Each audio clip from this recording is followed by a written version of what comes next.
Hey guys, and welcome to the show where today we're having our first look at the new Saucony Endorphin Pro 3. We're also going to have a little look at the stability of the shoe. Now first off, I tried on my normal US 10 size and it was very small on me. Tried on the 10.5 US and it fitted perfectly, so sizing straight off the bat is questionable in this shoe. Next then we're going to have a look at the outsole and midsole. See a lot of cutaways there in the new version compared to the old version. Some big changes, all big changes in the midsole in the shoe. So they've obviously put in those cutouts to try and reduce the weight of the shoe. A couple of other little aspects they've done as well is a new engineered outsole rubber for more durability and a bit extra grip. You can see there's similar amount of outsole rubber on the heel of the shoe. Now the midsole, big changes here. So through the midsole they put extra Power Run PB into the midsole on top of the Power Run Plus. So when we'll see later when I run with it, it made a big difference. Next time we'll have a little look at the heel cup. Now version 3, the heel cup is a little bit more stout right the whole way up through the back.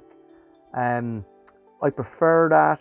I just found that in version 2 alongside the Speed 2 that the more stout heel cup was a better fit. Then we're going to have a look at the form fit that Saucony would normally use on their shoes, and they've changed this.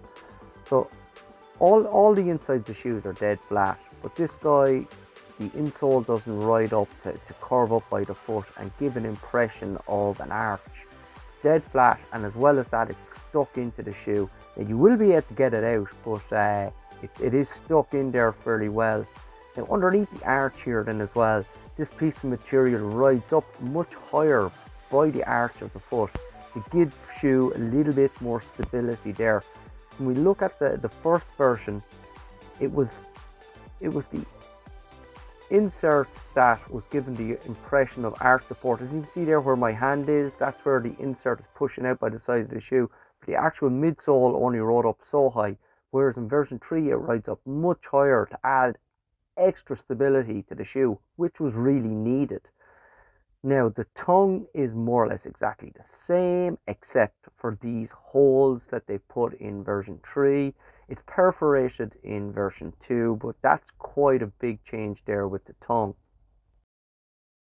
So when I jumped up on the treadmill and this guy, not being overwhelmed by the shoe, putting it on, a little bit disappointed with the size and having to change, felt pretty much similar. But when I actually ran in it, the pop off the toe, the extra Power Run Plus, you can really feel it. How much more stable the shoe is as well, you can really feel. You see here before I land, everything is perfectly straight up through the calcaneus, into the Achilles, into the calf. So when I land in, first contact still staying straight. Now the right foot isn't up fully, so all the weight isn't on the left yet. And then the foot goes up, but then when all the weight comes on the left, you see my ankle collapse in there, the pronate. So the musculotendinous joint gets a little tweak like that, which the body doesn't like. But that, for me, is not overpronating. Now on the right, it's keeping me pretty straight. Collapsing on the left. On the right, it's pretty straight. So as regards a super maximalist cushion shoe, it is actually extremely stable. And compared to the previous version, it's a much more stable ride. For me, the pop off the toe of that extra Power Run PB was a really pleasant surprise, really kind of a wow factor for me. Just on top, sitting on top is where you have that Power Run PB next to the foot. Now, the specs for the shoe, it's still an 8mm drop shoe, still comes in at 39.5mm stack height in the heel, so still legit for road racing. Weight wise, it's slightly lighter. Now, the one drawback is the pricing, so it's gone to €250, gone up by €30, which is quite a jump. But when you consider all running shoes, price wise, have taken a bit of a battering recently, so it's not surprising to see that price increase. when compared to other brands, it's still really well priced, and consider the high durability of the Endorphin range, you're really getting a good bang for your buck.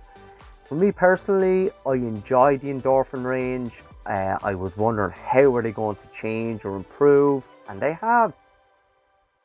A pleasant surprise for me. I'm delighted to see that they have actually been able to improve on the shoe, because the previous version was actually a really good shoe. To be honest with you, the difference between version 1 and version 2 was absolutely minimal. That's basically why I never made a video for version 2, even though I have both shoes. But I hope you enjoyed that, guys. I hope you found that useful. If you did, give me a thumbs up, like, share, most importantly, to support the channel, subscribe. Thanks, guys. Take care, and we'll see you in the next one.